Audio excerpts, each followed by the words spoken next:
சின்னதா ஒரு டவுட் இருக்கு. சரி, அது என்னன்னா,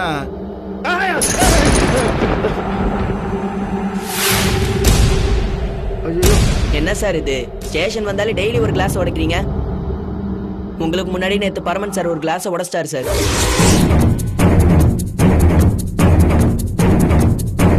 அவருக்கு டீ குடுக்கறப்ப பதட்டமா திரும்பி டீயை தட்டி விட்டுட்டாரு. அதுவும் இன்ஸ்பெக்டர் ரூம்ல. நேத்து சார் ரூம்ல டீயும் டீ கிளாஸும் செதறிடுச்சு சார். அப்புறம் நான் தான் எல்லாத்தையும் சுத்தம் பண்ணேன். இதையும் நானே சுத்தம் பண்ணிடுறேன் சார். இந்தாங்க டீயை குடிங்க. நேத்து பரமன் சார் சீக்கிரமே வந்திருக்காரு. ஆனா அவர் நார்மலாவே இல்ல. பிறந்த நாளுங்கிற சந்தோஷம் கூட இல்லாம ஒரு மாதிரி டென்ஷனா தான் இருந்தாரு. வெளியே இருந்து யாரும் ஸ்டேஷனுக்கு வந்துட்டு போன மாதிரியும் தெரியல. எல்லாத்தையும் கனெக்ட் பண்ணி பார்த்தா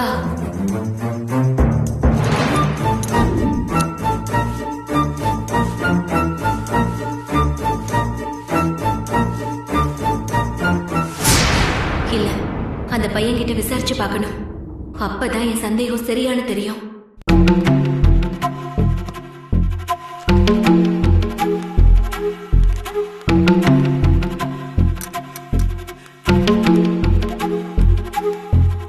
அக்கா ஒரு நிமிஷம். தம்பி தம்பி ஒரு நிமிஷம். சொல்லுங்கக்கா. நேத்து பரமன் சாருக்கு நீ எத்தனை மணிக்கு டீ கொடுத்தன்னு ஞாபகம் இருக்கா? காலையில ஒரு 8 மணி இருக்கும். அப்ப பரமன் சார் இன்ஸ்பெக்டர் ரூம்லயா இருந்தாரு? ஆமாக்கா. அப்ப என்ன நடந்துச்சுங்கறத நீ கொஞ்சம் அப்படியே சொல்லு. எதுக்கா இதெல்லாம் கேக்குறீங்க? நான் எந்த தப்பும் பண்ணலக்கா. டீ கிளாஸ கூட அவர் தான் தட்டி விட்டாரு. நான் தான் அதை சுத்தம் பண்ணேன். நீ தப்பு செஞ்சேன்னு நான் சொன்னேனா? நீ சொல்றத வச்சுதான் நான் ஒரு முடிவுக்கு வர முடியும். நீ அந்த ரூம்ல என்ன நடந்துச்சுங்கறத நீ சொன்னா மட்டும் போதும்.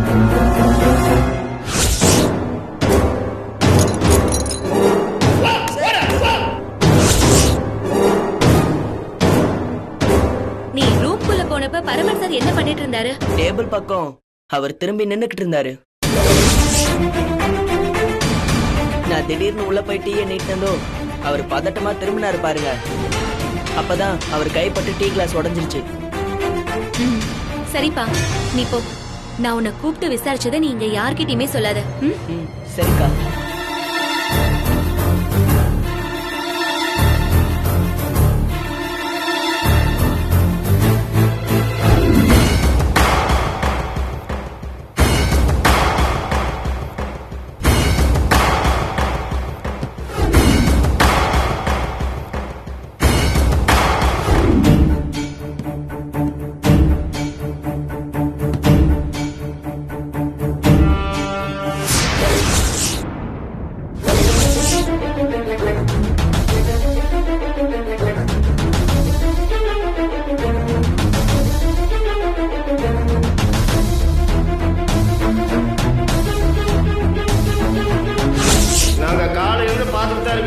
நீங்க ஒரு மாதிரியா தான் இருக்கிறீங்க. நீங்க எல்லாரும் வாழ்த்து சொன்னீங்க.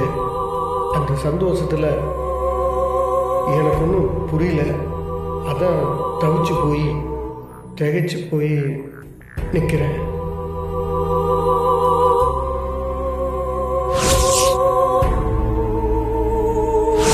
இப்ப அந்த பார் ஓனரை போய் பார்த்துட்டு வரேன்.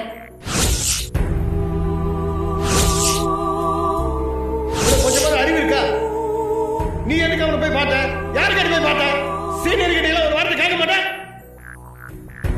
இந்த பணத்தை உங்க இன்ஸ்பெக்டர் டேபிள் இருக்கிற டிரால இருந்து எடுத்தோம். இந்த பணம் இவருக்கு தெரியாம இந்த டிராவுக்கு எப்படி வந்துச்சு? சாரோட டிராப்ல இருந்து தான் விஜிலன்ஸ் ஆபீசர் பணத்தை எடுத்தாங்க. பரமன் சார் தான் யாரும் இல்லாத நேரத்துல சாரோட டேபிள் பக்கமா வந்திருக்காரு. நேத்து பாக்குறப்ப கூட அவர் இயல்பாவே இல்லாம டென்ஷனா தான் இருந்தாரு. பார் ஓனரை பார்த்துட்டு வந்ததை சொன்னப்பவும் அவர் ரியாக்ஷன் வேற மாதிரி தான் இருந்துச்சு. அப்படின்னா என் சந்தேகம் சரிதான். இதுக்கெல்லாம் காரணம் இந்த பரமன் சார் தான்.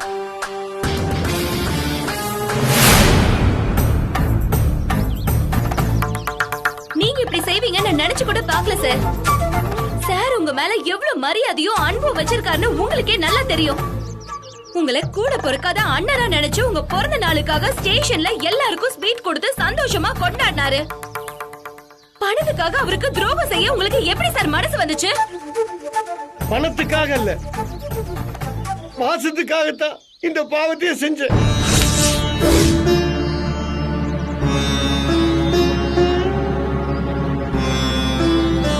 சார் என்ன சொல்றீங்க? ஆண்டவர் என்ன கூட பிறக்காத அண்ணனை தான் பாக்குறேன். நான் என் சாமியா தான் அவரை பாக்குறேன். அதனாலதான் ஆண்டவர் ஆண்டவர்னு ஓயாம கூப்பிடுறேன். அவருக்கு போய் நான் மனசறிஞ்சு துரோகம் பண்ணுவேனா? செஞ்சிட்டீங்களே சார். யாருக்கும் தெரியாம சார் ரூம்ல இருக்க டிராவ்ல நீங்க தானே சார் பணத்தை வச்சீங்க. அவ்வளவு பெரிய துரோகத்தை செஞ்சுட்டு எதுவுமே தெரியாத மாதிரி நேத்து சார் கிட்ட நீங்க பேசிட்டு இருந்தீங்களே. சார நினைச்சு வருத்தப்படுற மாதிரி வேற நீங்க நடந்துக்கிட்டீங்க. எல்லாமே நடிப்பு வேஷங்கிறப்ப என்னால நம்பவே முடியல சார். சாமிதான் பாவத்தை போக்குன்னு சொல்லுவாங்க. ஆனா நீங்க சாமியா நினைச்சவருக்கே இப்படி ஒரு பாவத்தை எப்படி செஞ்சீங்கன்னு தான் எனக்கு புரியவே இல்ல சார். என்ன வேற என்ன பண்ண சொல்றேன்? அந்த கோவிந்தனும் அவன் அடியானும் என்ன வந்து பார்த்தாங்க. நான் சொல்றத செஞ்சா உனக்கு நிறைய பணம் தரேன்னு ஆசை கட்டினாங்க. கோடி ரூபாய் கொட்டி கொடுத்தாலும் ஆண்டவருக்கு நான் துரோகம் பண்ண மாட்டேன்னு சொல்லிட்டேன். நாங்க சொல்றத நீ செய்யலினா உன் பொண்ணு பிறந்தப்ப எப்படி பாத்தியோ அப்படி ஊர் உலகம் பாக்குன்னு என்கிட்ட சொன்னானுங்க. என்கிட்ட சொன்னானுங்க சார். பெத்த பொண்ணோட மானத்துக்கு ஆபத்துங்கிறப்ப உசிறு கொடுத்தாவது காப்பாற்றணும்னா எந்த அப்பனும் நினைப்பான். பெத்த பொண்ணுன்னு வர்றப்ப சாமியே ரெண்டாவது பட்சம்தான். சாமின்னு கூப்பிடுறவரை நான் எப்படி யோசிக்க முடியும்? என் பொண்ணு ஒரு குழந்தை மாதிரி. இந்த மாதிரி அராஜகத்தை எல்லாம் அவ தாங்க மாட்டா. அவ மானத்துக்கு எந்த ஒரு களங்கமும் வந்துடக்கூடாதுன்னு தான் நான் சொன்னது செஞ்சேன். அதனாலதான் மனசை கல்லாக்கிட்டு இந்த துரோகத்தை செஞ்சேன். சார், எந்த சூழ்நிலையால நீங்க இப்படி எல்லாம் பண்ணிருக்கீங்கன்னு எனக்கு புரியுது சார். ஆனா பார் ஓனர் உங்களை கூப்பிட்டு மிரட்டத பத்தி நீங்க சார் கிட்ட எடுத்து சொல்லிருக்கலாமே.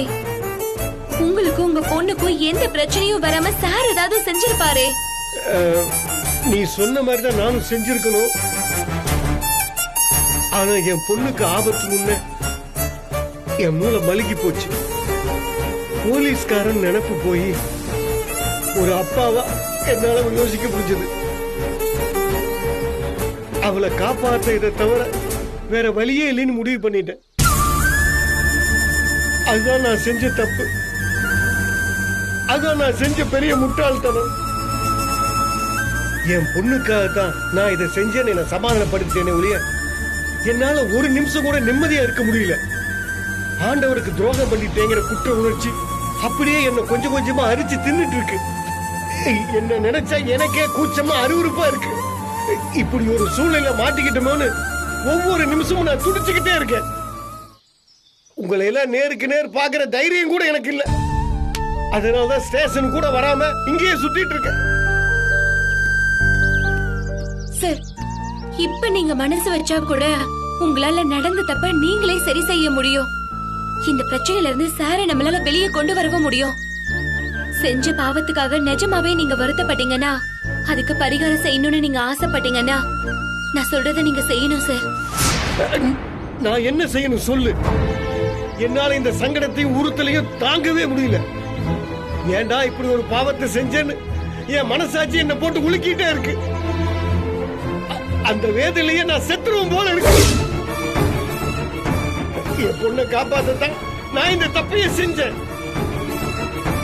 ஆனா நான் செஞ்ச பாவம் என் பொண்ணுக்கு ஒரு தண்டனையா மாறிடக்கூடாது பாரு. ஆண்டவரை வெளியே கொண்டு வர்றதுக்காக நீ என்ன சொன்னாலும் நான் செய்யறேன்.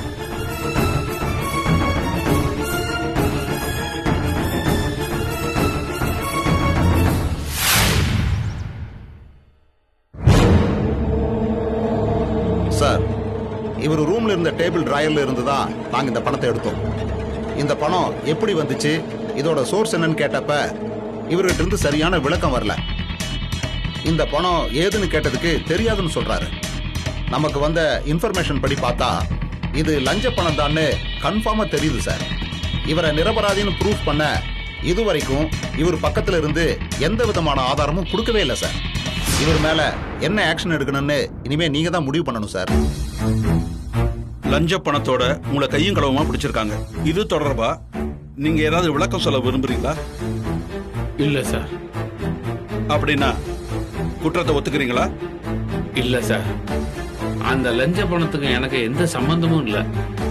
அத நான் கை தொட்டு வாங்கவே இல்லை. லஞ்சம் வாங்கலைங்கிறீங்க, ஆனா அந்த பணம் எப்படி வந்ததுன்னு விளக்கமும் கொடுக்க மாட்டேங்கிறீங்க. இதை எப்படி எடுத்துக்கிறது? சார், நான் எந்த தப்பும் செய்யல. ஆனா அதை நிரூபிக்கிற அளவுக்கு எங்கிட்ட எந்த எவிடன்ஸும் இல்ல சார். உங்க முடிவு எதுவா இருந்தாலும் அது சட்டத்துக்கு உட்பட்டு இருந்தா மனசார கட்டுப்படுறேன் சார். 15 நாளைக்கு அவரை சஸ்பெண்ட் பண்றோம்னு டிபார்ட்மெண்ட்டுக்கு நோட் அனுப்புங்க. Okay sir. இவர் மேல எஃப்ஐஆர் ஃபைல் பண்ணி கோர்ட்டுக்கு கேஸை ஃபார்வர்ட் பண்ணிடுங்க. Okay? Okay sir. Excuse me sir.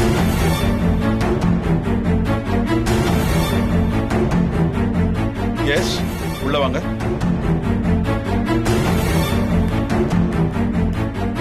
Good evening sir. சாரோட கண்ட்ரோல்ல இருக்க ஸ்டேஷன் குகை ஸ்டேஷன்ல தான் சார் நாங்க வேலை செய்யறோம்.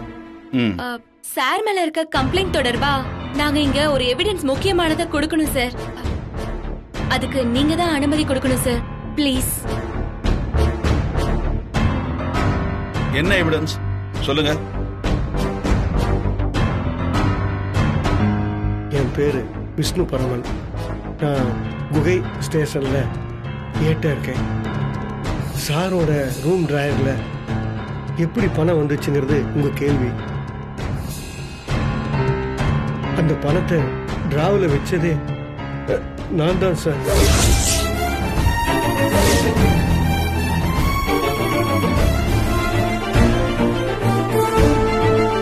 என்ன பரமன், உங்க இன்ஸ்பெக்டரை காப்பாத்துறதுக்காக பழிய நீங்களே ஏத்துக்கிறீங்களா? எங்க சார் மேல இப்படி ஒரு பழி வர காரணமா இருந்தது நான் தான் சார். என்ன காப்பாத்தணுங்கிறதுக்காக சும்மா எதையாவது சொல்லி வளராதீங்க. முதல்ல ஸ்டேஷனுக்கு போங்க. இல்லைங்க, நிஜமாவே நான் தான் இந்த தப்பு செஞ்சேன்.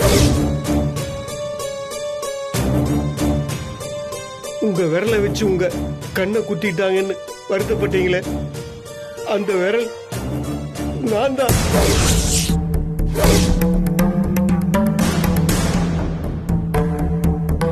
பரமன், என்ன நடந்ததுன்னு கொஞ்சம் விளக்கமா சொல்லுங்க. அப்பதான் நாங்க இந்த கேஸ்ல ஒரு முடிவு எடுக்க முடியும்.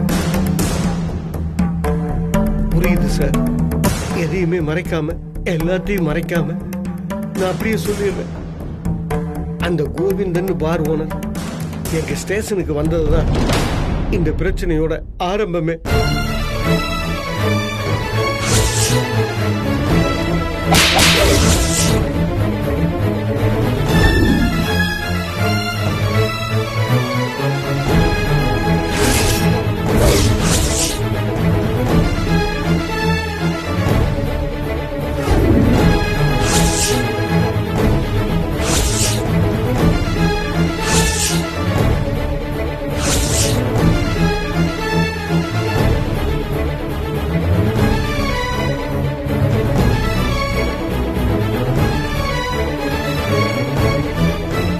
சொல்றதுக்கு உங்களுக்கு வெக்கமா இல்லையா சார்? ஒரு சாதாரண ஆளு ரவுடிங்க மிரட்டலுக்கு பயந்துகிட்டு இந்த மாதிரி செஞ்சிருந்தா பரவாயில்ல. ஆனா நீங்க ஒரு போலீஸ் ஆபீசர். இந்த டிபார்ட்மெண்ட்ல நிறைய எக்ஸ்பீரியன்ஸ் உங்களுக்கு இருக்கு. நீங்க ரவுடிங்க மிரட்டலுக்கு பயந்து அவங்க இஷ்டத்துக்கு ஆடுனா அவங்க எப்படி சார் உங்களுக்கு பயப்படுவாங்க? உங்க ஏரியால இருக்கிற ரவுடிங்களை உங்க கண்ட்ரோல்ல எப்படி வச்சுப்பீங்க? என் பொண்ணுக்கு ஒரு ஆபத்துன்னு வர்றப்ப நான் போலீஸ்ங்கிற நினைப்பே எனக்கு வரல. ஒரு சராசரி அப்பாவா தான் என்னால யோசிக்க முடிஞ்சது. அதனாலதான் எங்க இன்ஸ்பெக்டருக்கு நான் துரோகம் பண்ணிட்டேன். நான் செஞ்ச தப்புக்கு எனக்கு என்ன தண்டனை வேணாலும் கொடுங்க. தயவு செஞ்சு சாரை மட்டும் விட்டுருங்க.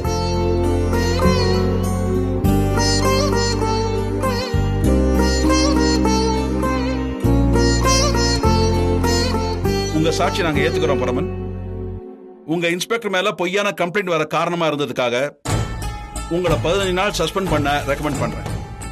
மிஸ்டர் குருமூர்த்தி சார், பரமன் ஸ்டேட்மெண்ட் மூலமா உங்க மேல எந்த தப்பு இல்லைன்னு தெரிஞ்சிருச்சு சார். இந்த கேஸ்ல இருந்து இப்பவே உங்களை ரிலீவ் பண்றேன். Thank you sir. கம்ப்ளைண்ட் நம்பி உங்களை என்கொயரி வரைக்கும் கொண்டு வந்துட்டோம். அதுக்காக எங்க டிபார்ட்மெண்ட் சார்பில் வருத்தத்தை தெரிவிச்சுக்கிறோம். சார் பரவாயில்ல சார், ஒரு கம்ப்ளைண்ட்னு வந்தா கூப்பிட்டு வச்சு விசாரிக்க வேண்டியது உங்களோட கடமை. அதுல வருத்தம் தெரிவிக்கிறதுக்கெல்லாம் எதுவும் இல்லை சார். நான் தப்பு செய்யலைன்னு உங்களுக்கு எல்லாருக்கும் புரிஞ்சிருச்சுல்ல, எனக்கு அது போதும் சார். சம்பத், ஃபார்மாலிட்டிஸ் முடிஞ்சதை உங்களை அனுப்பி வச்சிருங்க. டிபார்ட்மெண்ட்டுக்கு நான் சொன்ன மாதிரி நோட் அனுப்பிடுங்க. Okay sir. நீங்க இங்கே வெயிட் பண்ணுங்க சார். ஓகே சார், நாங்க இப்ப வந்துடுறோம். ஓகே வாங்க.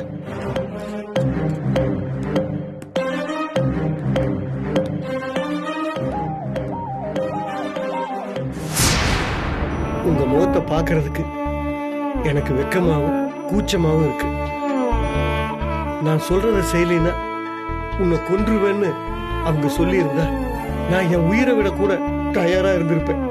ஆனா அவங்க என் பொண்ணை காட்டி மிரட்டினதுனால வேற வழி இல்லாம இப்படி ஒரு துரோகத்தை உங்களுக்கு நான் பண்ணிட்டேன். என்ன மன்னிச்சிருங்க. என்ன பரமரை இது? உங்க மேல துளி கூட கோபமோ வருத்தமோ இல்ல. நீங்க என்கிட்ட மன்னிப்பு கேட்டு என்ன அசிங்கப்படுத்துறீங்க. பரமரை, நீங்க தான் இதை செஞ்சீங்கன்னு சொன்னப்போ கேட்டதுமே எனக்கு அதிர்ச்சியா தான் இருந்தது. ஆனா அதுக்கான காரணத்தை சொல்லும் போதுதான் உங்களோட பிரச்சனை என்ன நான் புரிஞ்சுக்கிட்டேன். நானும் 3 பொண்ணுங்களை பெத்தவன் தான் பரமரை. எனக்கு உங்க வலி வேதனை எல்லாம் புரியுது. ஒரு அப்பனுக்கு அவனோட பொண்ணோட மானத்தை காப்பாத்துறதை தவிர உலகத்துல வேற எதுவுமே பெருசு இல்ல பரமரை. உங்க பொண்ணுக்காக நீங்க எடுத்த முடிவு தான் சரி. உங்க இடத்துல நான் இருந்திருந்தாலும் இதே எத்தனை செஞ்சிருப்பேன்.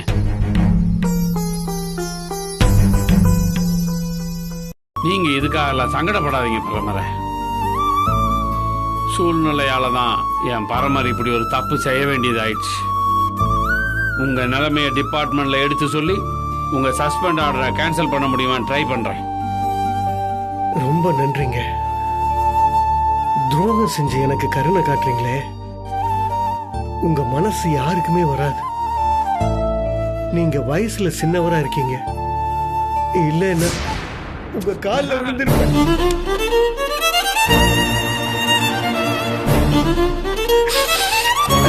பரமரை, இப்படி எல்லாம் பேசி சங்கடப்படுத்தாதீங்க.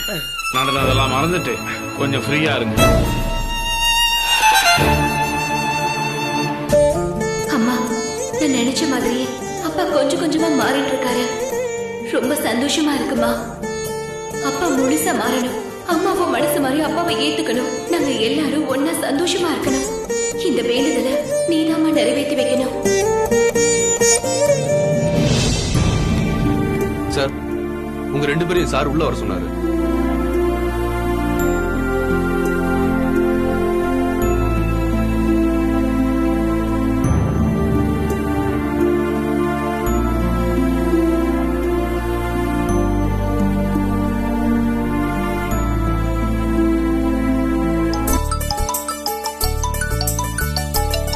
அண்ணே, மயில் தான் கூப்பிடுறான். சீக்கிரம் அட்டெண்ட் பண்ணி பேசு. என்னாச்சு கேளு.